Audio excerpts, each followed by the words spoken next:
Today I'm going to be teaching you guys the front lever. The first thing when getting started with the front lever is to kind of think about what kind of foundation you need of strength before even trying to pursue it. It's going to involve a lot of straight arm strength, it's going to involve a lot of core strength, and it's also going to take a very long time with any lever movement, whether it's planche, front lever, human flag, back lever. All these movements are super hard on the joints, so you really want to take your time when progressing. Our muscles recover a lot faster than our tendons, and all these movements require tremendous tendon strength as well as muscle strength. This movement took me probably a year and a half to learn of pretty consistent training, and I'm pretty much just gonna share with you guys in this video what worked for me. All right, so the first progression when getting into front levers is gonna be the tucked front lever. I'm sure you've probably seen this progression elsewhere. And when thinking about progressions, don't think of them in terms of like this is the most basic or beginner progression.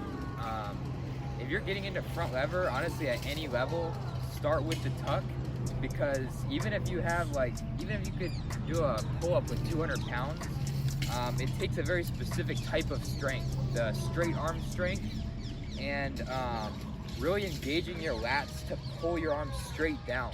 A lot of times when we do pull-ups, we have flared elbows that actually kind of hits the muscle from a different angle. So he's kind of in the earlier stages of learning the front lever. He has a great strength foundation. He's got the core strength necessary.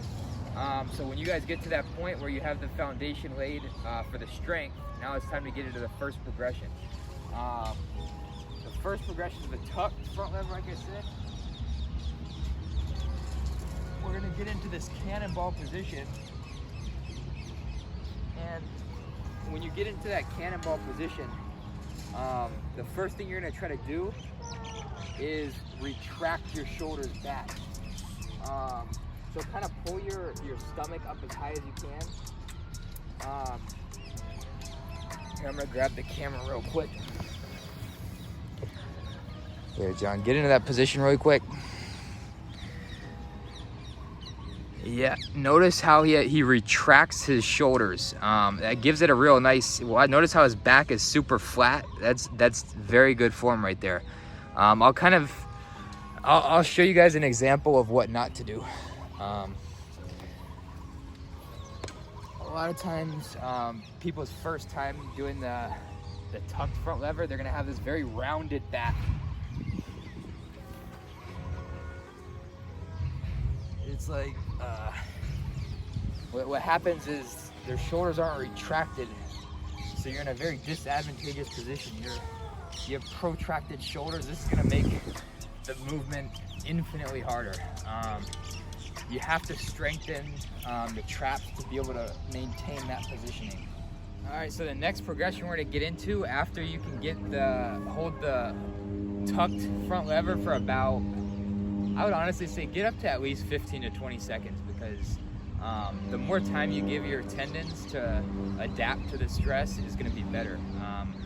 It's gonna make sure you don't get injured along the process, which will actually make you get there a lot faster. And then when we transition from the first tuck, we're gonna go to the advanced tuck.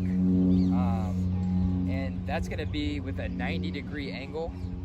You're gonna have, I'll get into it really quick.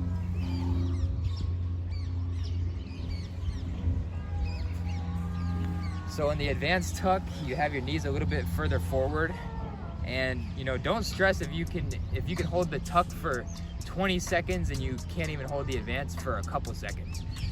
It's significantly harder.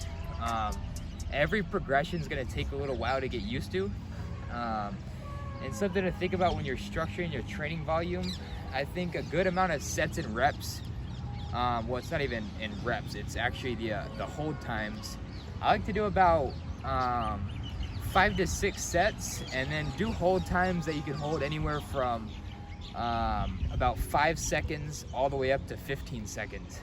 I've even had good progress from doing, 20 to 30 second holds. So definitely the more volume, the better. It adapts your muscles and helps you get used to the movements. So I'm gonna show John demonstrating. He's actually never done the advanced tuck before. This is gonna be his first time, but he has a great strength foundation, so I don't think he's gonna struggle too much with it. Notice his legs are at a 90-degree angle. He keeps that flat back. He has retracted his shoulder blades. This is perfect posture right here.